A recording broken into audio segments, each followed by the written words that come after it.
तो चलिए आज चलते हैं एक सफर पर। कोई ऐसा वैसा सफर नहीं, बल्कि समय में 5000 साल पीछे। हम जा रहे हैं हस्तिनापुर। जी हां, वही हस्तिनापुर जो कभी पांडवों और कौरवों की शानदार राजधानी हुआ करती थी।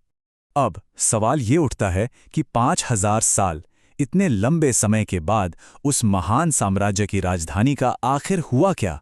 आज वो जगह कैसी दिखती होगी? चलिए इसी रोमांचक खोज पर निकलते हैं और देखते हैं कि इतिहास आज हमें क्या दिखाता है।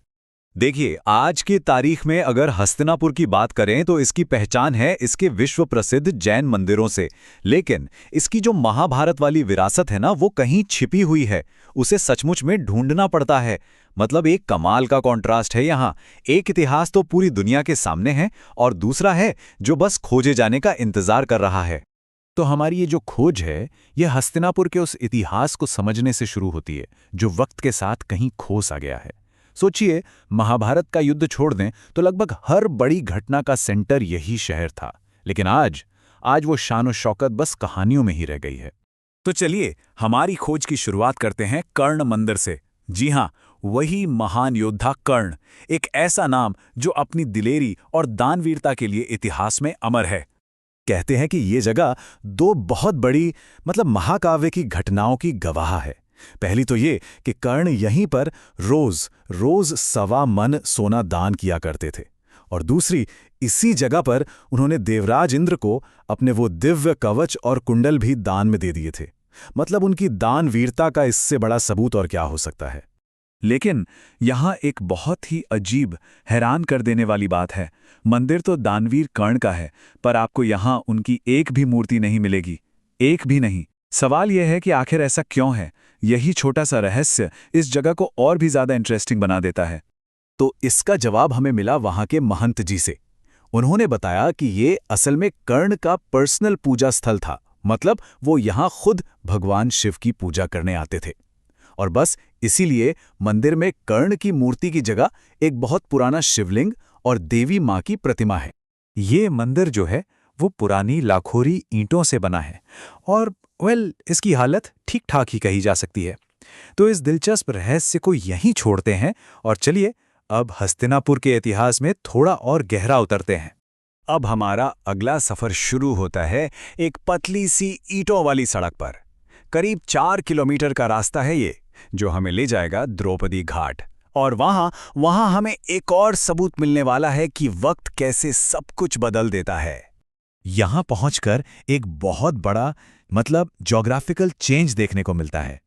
सोचिए, एक जमाने में इसी घाट के पास से विशाल गंगा नदी बहती थी, और आज वो यहां से पूरे 15 किलोमीटर दूर जा चुकी है। अब तो यहां बस एक छोटी सी धारा बहती है, जिसे लोकल लोग बूढ़ी गंगा कहते हैं। तो इस जगह का महत्व सीधा महारानी द्रौपदी से जुड़ा है। माना जाता है कि ये उनका पवित्र स्नान करने का घाट था, और यहाँ के लोगों का विश्वास है कि इसके पानी में नहाने से स्किन की बीमारियां ठीक हो जाती हैं। तो इस पुरानी जगह पर अब कुछ बदलाव और डेवलपमेंट की हवा चलने लगी है, और ये एक नई कहानी लिख रही है कि कैसे इसे बचाया जा रहा है। अगर हाल की बात करें तो यहाँ कुछ पॉजिटिव चेंजेस हुए हैं। अब देखिए, बैठने के लिए रंगीन कुर्सियां लगा दी गई हैं, आने जाने वालों के लिए टिन शेड बन गए हैं, और एक पार्किंग एरिया भी बना दिया गया है। ये छोटे छोटे कदम हैं, पर बहुत जरूरी हैं। और अब हम अपनी इस खोज के सबसे जरूरी, सबसे एक्साइटिंग हिस्से की तरफ बढ़ रहे हैं।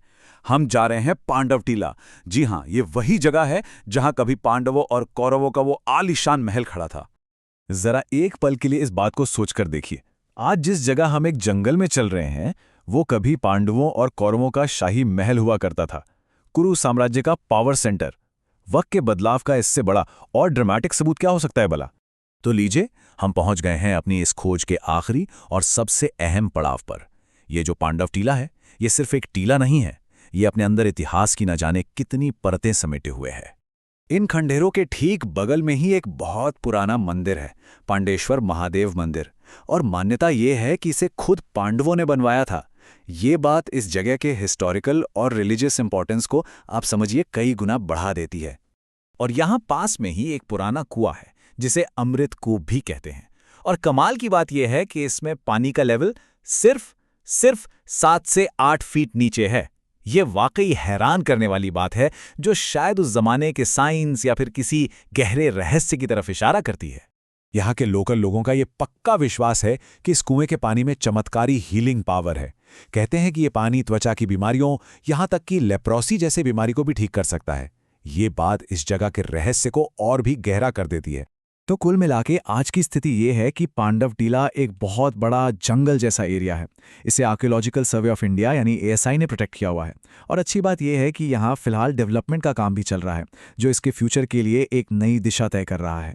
तो इस पूरी खोज के बाद ये सोचना तो बनता है कि इन ऐतिहासिक जगहों की ओवरऑल कंडीशन क्या है और इनका भविष्य क्या होगा।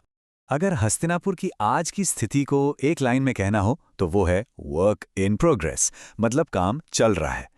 इन जगहों को टूरिज्म के लिए तैयार किया जा रहा है, जो एक उम्मीद तो जगाता है, लेकिन साथ ही एक सवाल भी खड़ा करता है कि क्या ये डेवलपमेंट इसकी असल पहचान, इसकी प्राचीनता को बचा पाएगा। और हमारी ये खोज हमें आखिर में एक बहुत बड़े सवाल के साथ छोड़ जाती है। और ये सवाल सिर्फ हस्तिनापुर के लिए नहीं है, बल्कि हम सबके लिए है कि हमें अपनी इस कीमती ऐतिहासिक धरोहर को आखिर कैसे बचाना चाहिए, कैसे इसे सहेजना चाहिए, ताकि हमारी आने वाली पीढ़ियां भी इसे देख सकें और समझ सकें।